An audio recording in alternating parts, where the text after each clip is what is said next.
So welcome to Shop Talks. It's a production of inkitchen.com, free information online.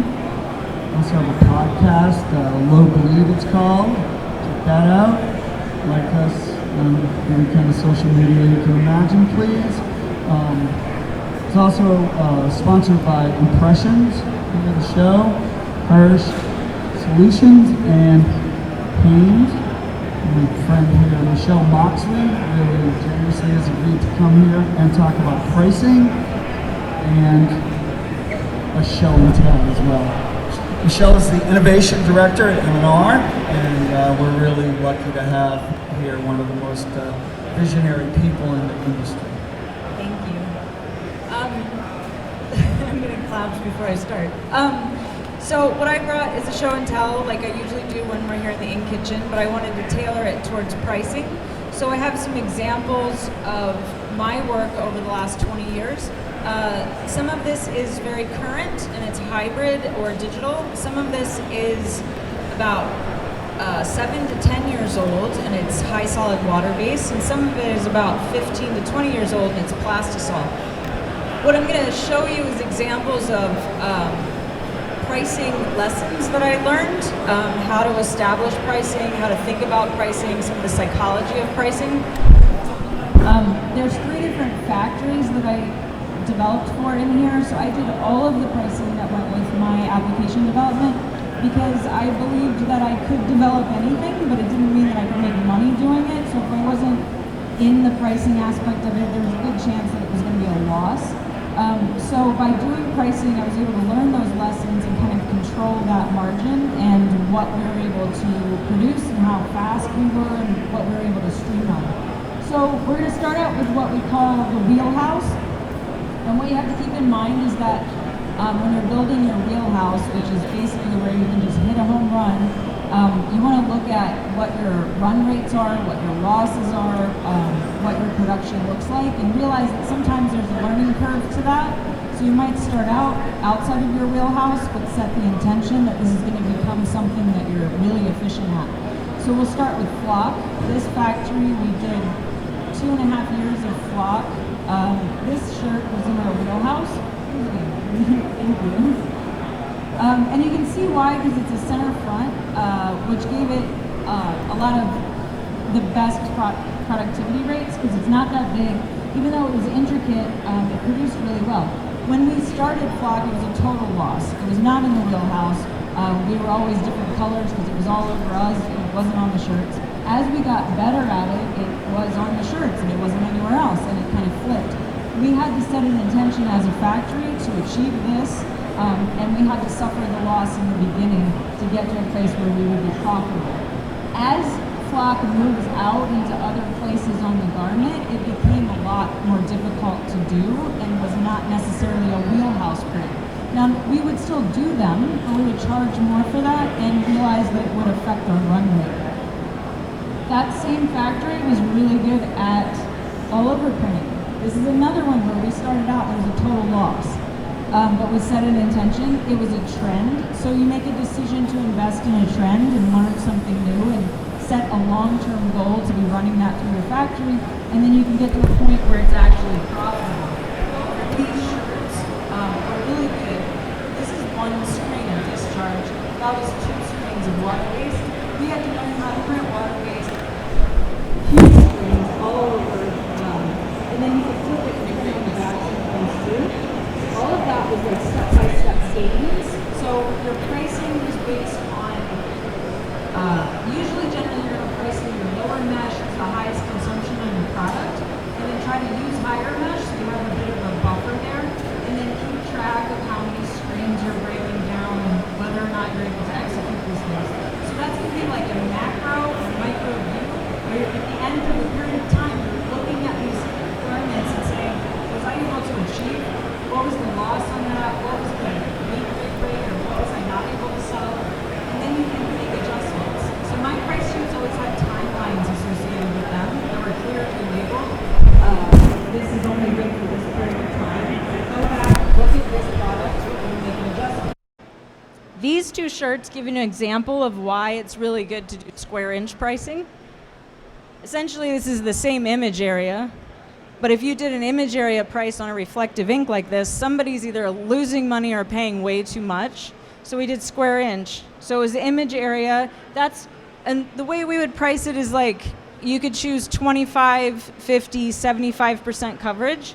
So that's a 25%, and this is a 75% coverage. And neither the brand nor your shop is being ripped off in this. If you go into a pricing scenario and you feel nervous about pricing or what you've established as your price, it means some of your costs are unknown to you. The more you understand what your costs are, the more you will feel comfortable with the pricing that you've established. When you feel transparent to answer any question that the brand or customer might come back with, then you know that you understand your cost. If you don't, go back and look again. Were there any variables that, as you went into it, that you didn't consider at first, and then after that later you came to realize were an important? File. Oh, okay. All right. Okay. Getting ahead of myself. All right. The next factory was really good at simulated process. In fact, they were probably the best in the world. What? I didn't come here to be insulted. Well, maybe I did. And that was really hard. You had the advantage of being really good at it meant that you had to have your process down so that your margin was maintained. If you're not very good at something that is a standard application, then you're going to have loss. And that's where you look in the market and you see what competitors are charging so you can understand what an average pricing might be. And then you look at your process and you streamline it so you can afford to be competitive. Or not do it. Or not do it if you can't, yeah. Or go digital. So this shirt is a color shifting water base, and it's a really fine line detail application, and it's a minimal application. It takes 2 screens. Later on I'll show you the development shirt that led to this. This became a 25% coverage application of a very high cost consumable, so it made it affordable. This is the kind of shirt that I would show off to all my other customers, because this is someplace that you want to drive them, because it makes you unique, but it's affordable for them and it's something unique for everybody.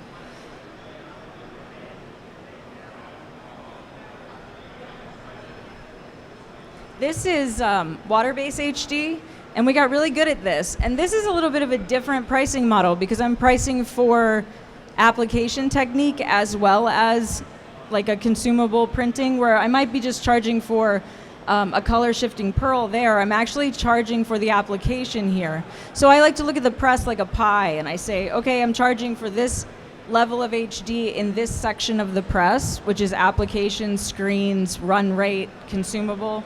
And if you want something that's taller or more complex, then there's another section added to the press. And you can create product that demonstrate this to educate your customer so that they know when you're talking about pricing what it is you're talking about. And that way they feel less, it's more transparent for everybody involved, and they feel less confused about what they're paying for. Would you then also steer them into changing things based on what makes sense? In other words, if they wanted to do all over, would you steer them into something else that's affordable that would maybe have the same effect that they wanted, that kind of thing? So this shirt is thermochromic. So it changes color when you get it hot. And it's a perfect application for thermochromic because it's really simple. So we gave them 3 different applications, 2 that were cheaper in the same set of screens. And we said, okay, these are the pricing on these 3, and this was the most expensive. And they still chose it, but they knew they couldn't haggle it because they would have to choose a different application because we gave them a different application to choose from. I love it. Otherwise, you're going to get yourself in a situation. Can I have 5 cents off? Well, you can choose that application if you want 5 cents off. I love it. Okay. That's a good one. It was already worth paying you the $1 million for this talk. Yeah, I'm waiting for that. Okay, so this is an application that's all over for a youth shirt. So this isn't a factory that had all over printing in their wheelhouse, but they did it on these youth garments. And keep in mind, youth garments get considerably bigger as they size up. So the way that the easiest way to add something like this to your factory, as opposed to saying this is something we do for everyone, make sure you get more than one that you can execute it more than one time, either with one customer or sell it into multiple customers, so you're doing it more than once, because you're going to have downtime trying to figure it out, and that's going to be cost into your margin. But in this case, we did Dory and Ariel. And then your cost is covered. You're just changing colors. When we only do it once, we call it arts and crafts. Yes. Not production, and we try not to do it. Yeah. So then what happens is, over time, you've got this timing on your pricing list, and you're going through and you're showing alternatives, and they're choosing things that you're good, and you're expanding your abilities, and your execution's getting better. And then you start to make things that are kind of a culmination of everything you can do. So this has, I forgot, 2 inline foils, and then it has a post foil. So it's gold foil, silver foil during the production run, and then clear foil afterwards with an embroidery. And then it has a satin embroidery HD patch on the sleeve. And then it has a flat print with metallic on the back. Is that all? Yeah.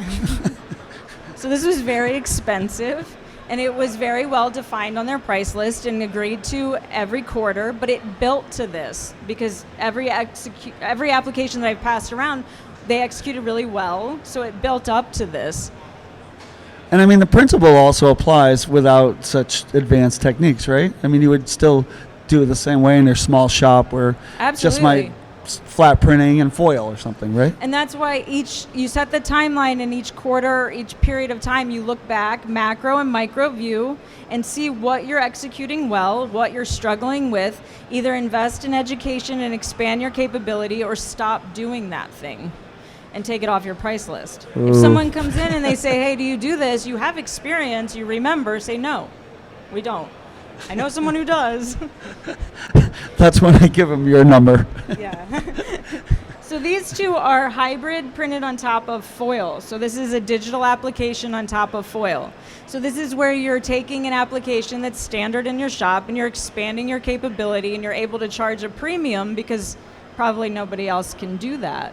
And you establish that step by step, application by application. And if you're comfortable with it, you display it and you encourage people to purchase that. This isn't something you do once for fun, because you'll struggle and you won't like it and you won't make any money. That's funny. It came up earlier, like about transparency. Like, I kind of loved showing people how special effects were done, because when they saw it, they wouldn't try it. No. Yeah, don't do that. Just try it first. So this one is also Wheelhouse. So there's 3 of these. This was a culmination of that factory that was doing flock and the all-over printing. This is HD, an inline foil, and then it has flock on top. And there's 3 different colorways. We ran thousands of these, but we built to this because we got good at HD, we got good at flock, we got good at inline foil. And then we were like, hey, you want to see it all together? And we gave them one and they ordered it. And then this is the same thing, but it added the all-over printing. So it's flock, inline foil, HD, gel, embroidery. Yeah, I think that's it. So that's the wheelhouse of like 3 different factories. Those were the things we did really well, and you see them build all the way up, and you're making these kind of insane pieces that made a lot of money. There was also things that didn't fit in the wheelhouse, and that's this pile. Some of these, I said no, because I learned my lesson. Some of them I didn't say no, and then I learned my lesson. Yeah. So these are the losers. These are the So ones the question was, what are these shirts? Oh, the ones that just came around? Oh, they're samples from my different factories that I've produced over the years. I did all the pricing in my factories because I did this development. So these are the lessons that I learned about pricing. So this shirt on the price list was a moneymaker. It's got a holographic foil on the front and a holographic foil on the back. The reason that I said no is because it's a perfectly horizontal foil that runs into the armpit, and it has a left chest placement of the Jumpman, so every size run has to be placed perfectly and has a different size front depending on where those armpits are. Holographic foil is very sensitive to heat, so it's a front and back foil, and you can't have any flaws in it. One way that you can establish whether or not you're going to do something is to do a mini production run, so you can take scrap and set what that might be, and run a set and see how many fall out. That will give you an idea of what your run rate would be on your actual production and your actual failure rate would be. And I could not hit a positive. Everything on that was a bad failure rate, no matter what we tried. So you couldn't charge enough, really? Essentially, even I couldn't execute it well enough. I couldn't charge enough. It was just a trap. So we said no. Now, that is more fit for a cut and sew. And that's what we went back and said, we would recommend this, and we don't do that. And it's okay to say no. Meaning that apply it to the pieces before they're sewn. Yes. This one, we executed, it was perfect. It was beautiful. It was really easy to run. We did a really good job. It looks really nice. The problem with it is not the technology that we normally ran. So it's a different chemistry. We were a water-based shop. This is not water-based. So in order to run that, I'm lowering my margin automatically. I'm cutting into where I need technical development and education and growth. And I'm competing with other factories that can do the same thing. So the macro view of that was it's just not an advantage to add that for us. Those are hard to say no to because they look easy, but easy doesn't necessarily mean it's going to be good for you. So this is just because you can do it doesn't mean you should do it. No. This is that factory that was really good at simulated process, and originally the brand wanted it in color, and then they wanted it in black and white. And so we set it up and we developed a sample, and then they asked for black and white, so we separated it, set it up, developed a sample. It's a flat print. There's no extra techniques. There's no extra charge. It's standard size. By the time we'd done development on all the colorways in both versions, we'd cut into the margin that we could have earned on it. So this is where you're looking at it at the end of your pricing window and you're saying, maybe investing in digital is a good idea. Because this on digital is just 2 shirts at the same time. 1 color, 1 black and white. And you don't have to do this twice, and you don't have to have all that loss. Sometimes the improvement is education, sometimes the improvement is equipment, sometimes the expansion is into a new trend. That's where you're standing back and looking at what you've been putting through and what's going to be to your advantage.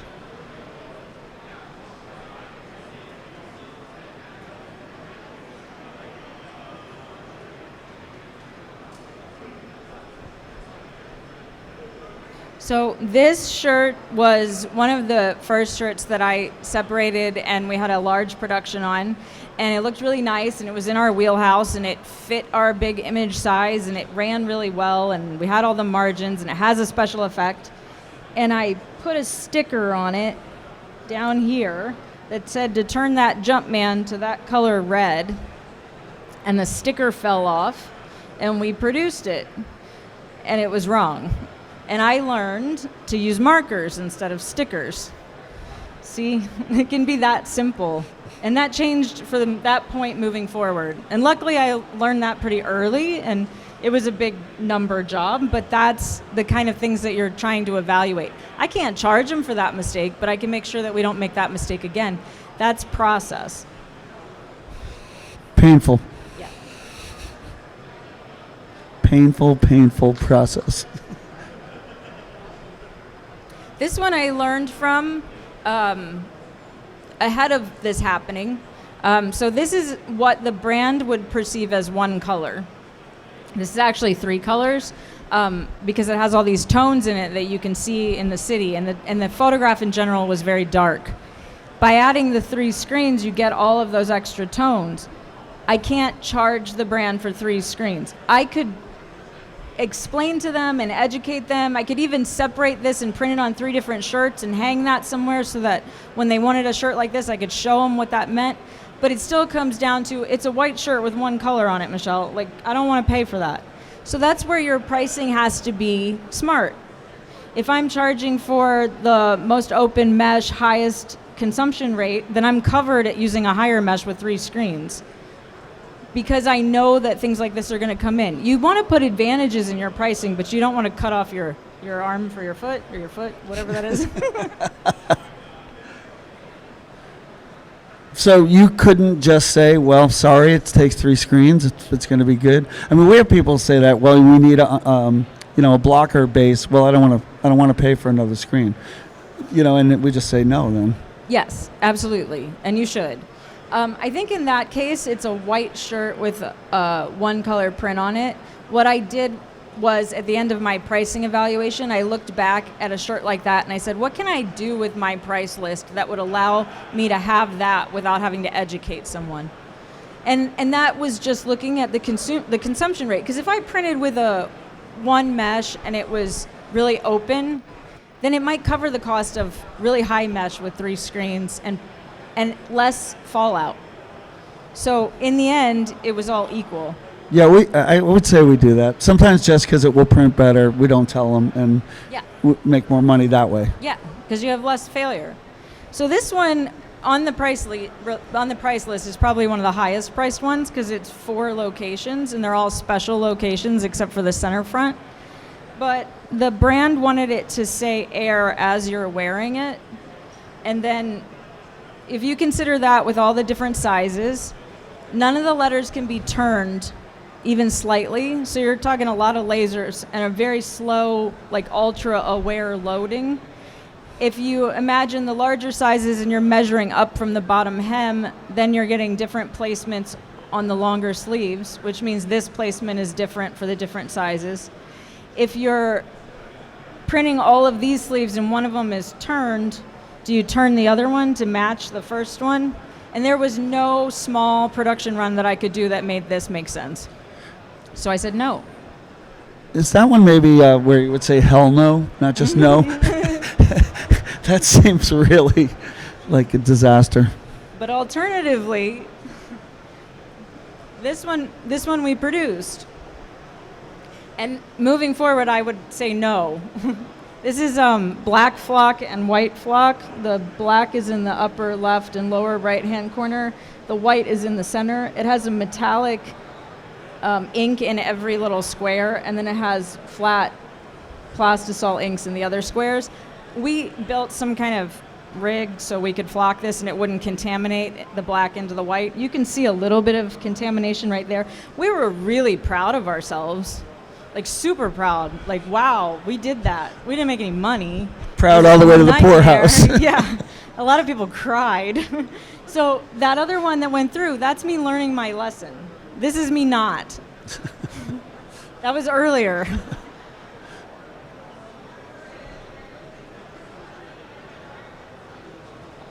This one seems like it should be in the wheelhouse. This was a tri-blend fabric. We had just started printing high solid water base. We were getting better at it.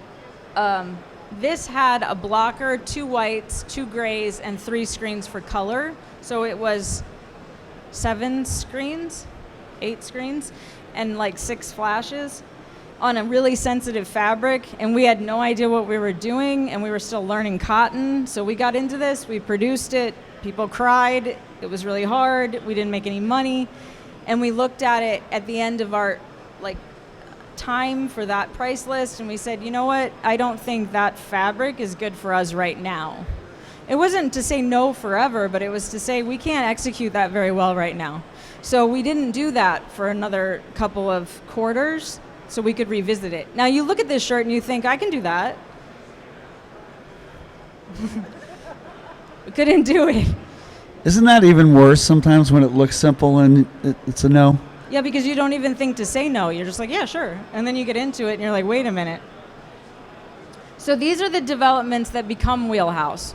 How do you make that choice? One thing is, this is a push-through shirt that the brand asked for, and they wanted it to be a blue. You want to explain what a push-through is? So it's printed on the inside of the shirt. Yeah. Vanna? It's printed on the inside of the shirt, which pushes through to the front of the shirt. And they wanted it to be a blue through a purple heather. And then they had a bunch of different colors that they wanted it to be printed on. So that particular shirt was the development sample that we made to show them all the different blues that we had formulated and let them pick which one they liked to make the sample. This is the shirt that I would show my customers every time they wanted to talk about a technique that seemed simple. And I would say, okay, and I would pull this out and I'd show them, this is where we tested the different inks. This is where we printed all the different inks to find out which one was right to put it on the shirt. This is a day's worth of work before we even made a sample. This is the easiest way to educate your customer. You can explain it and it's really hard. You can show them this and it's like, oh, I get it.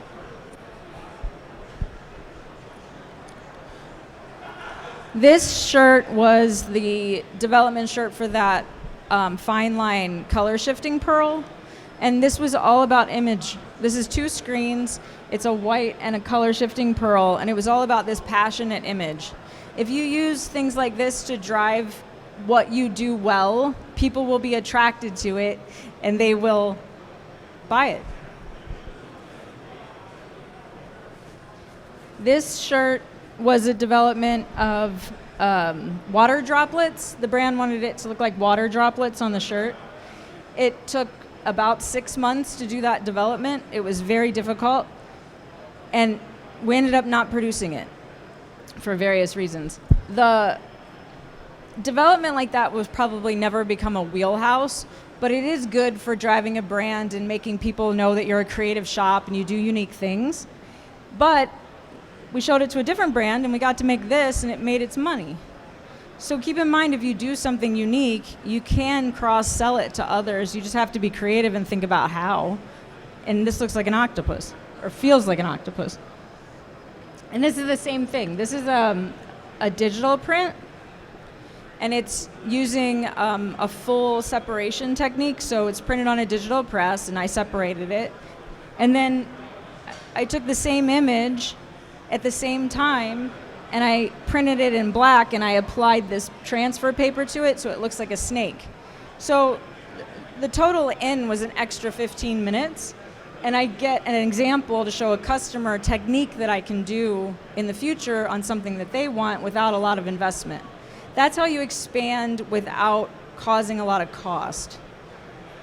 You mean you were printing it anyway and made that sample while you were printing it? So I was printing that and I made that. This is another example.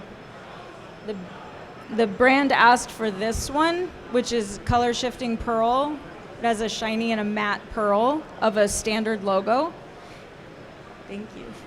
And then we made this one, which has a standard gold and a color shifting gold, which is something they had never seen before, so it shifts as you move it around. Made it at the same time, so we just had to clean the screens out and put different inks in. And give them to them at the same time. And then they get to see new development without you having to incur a lot of extra cost.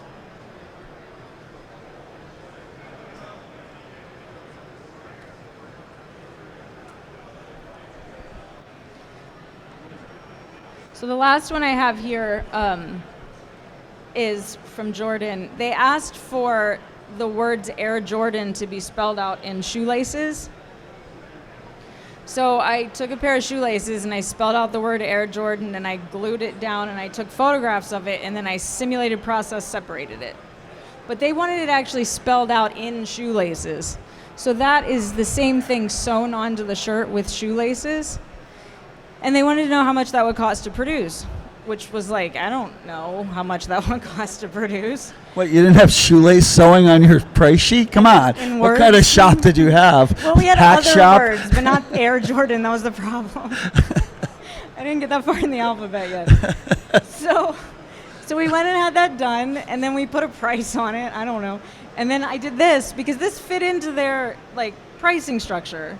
And they balked at the price of that, and we balked at the fact that it had shoelaces sewn into words on it. And but they had this as an alternative because this is a realistic print that they could achieve. They picked that, but we offered this.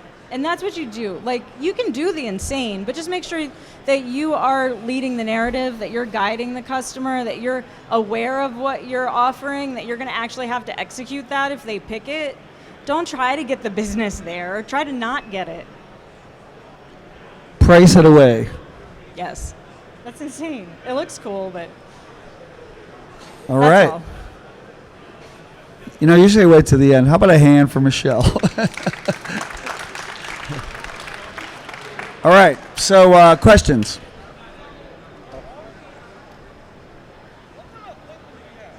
What kind of equipment did you have? So there's 3 different factories involved, and then right now I'm innovation director at M&R. So some of this is hybrid, which is digital and screen, but most of this is just screen printing with automatic screen printing presses. So kind of what you're looking at there, and then over on the other side. The question is the That one's sneaker all screen printed? printed. That one is a shoelace. Yeah, that's a shoelace. Yeah, that's real. What, you can't print shoelaces? No, well, there probably was another one that had puff in it, or another variation of one, because I would have given them flat puff, but that's like 15 or 16 years old. That's the only 2 I have left, so I don't know. Question?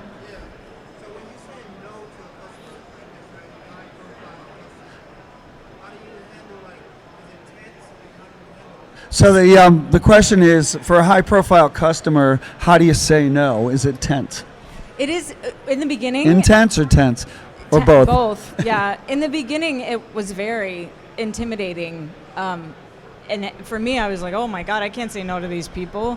And then after a while, it was starting to realize, okay, if we involve more education in this conversation, constantly educating each other, what is their expectation as a brand? What is my capability as a printer? What can we achieve together? Then saying no was much easier because it was transparent. And that's really what you want to focus on. I know what my costs are. I know what I'm able to achieve. I know what your expectations are. Everything's on the table. And if it's not, hey, can we talk about that first before I say yes or no? And then when you say no, they're like, oh yeah, I get that. It's logical.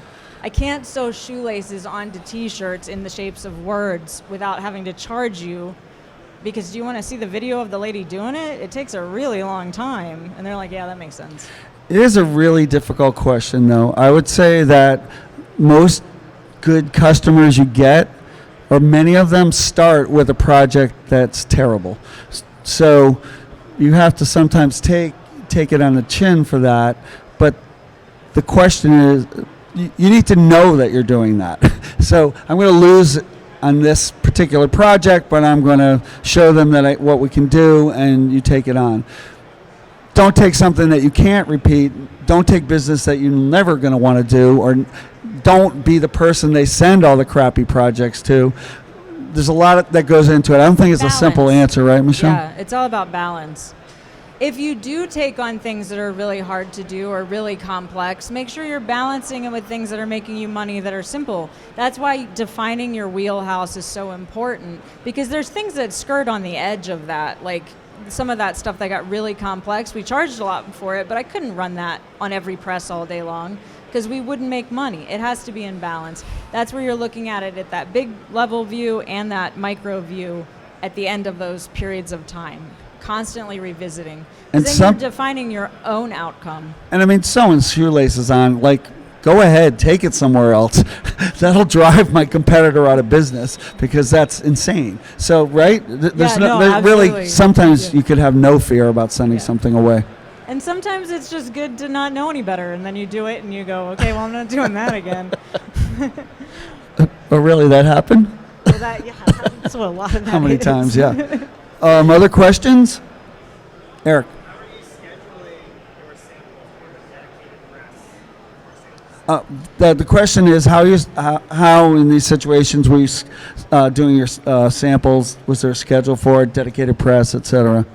So when I started with Jordan, that 20 years ago, it was a manual press, and then we were translating it to an automatic press. And I would tell my friends that I was a doctor of screen printing because I was on call all the time. 4 o'clock in the morning, I don't know how to print this red.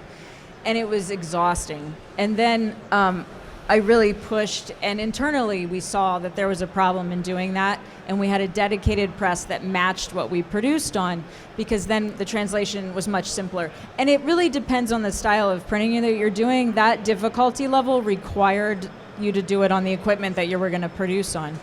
Then as we progressed with high solid water base, same thing, matching equipment.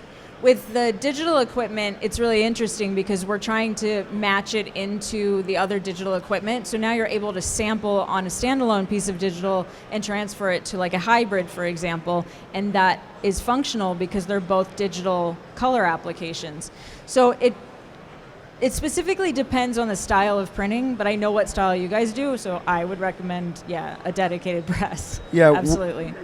We decided really early not to do anything by hand, like that it looked too different, and as many times as you told people or punch them in the head or whatever, they're never going to get it straight, and so it just didn't work. In terms of scheduling, like Brian used to do printing at our place. We did a lot at the end of the day. Like he would be the only person that would stay, so he wouldn't have a whole crew of people when we were doing a sample. So at least you didn't incur that kind of cost. It's a difficult question, and people try to solve it in every kind of way, and everyone is dissatisfied with the way. Everyone, nearly in every case. It's expensive to do samples, or they're not right.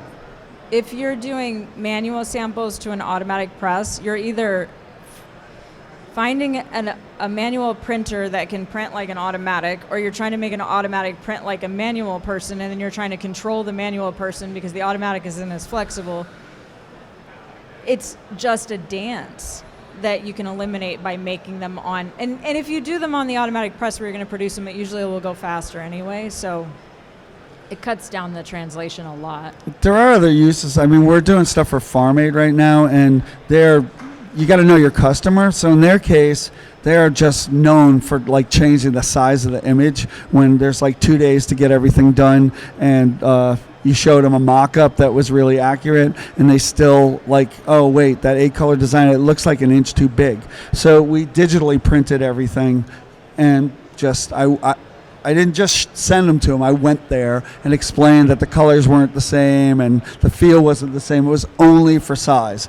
Even with that, she tried to change the size of something, but I said, no, you approved it. So, like, a digital machine is actually a good tool for screen printers, which, yes. You don't, it's not an alternative. It's a good addition.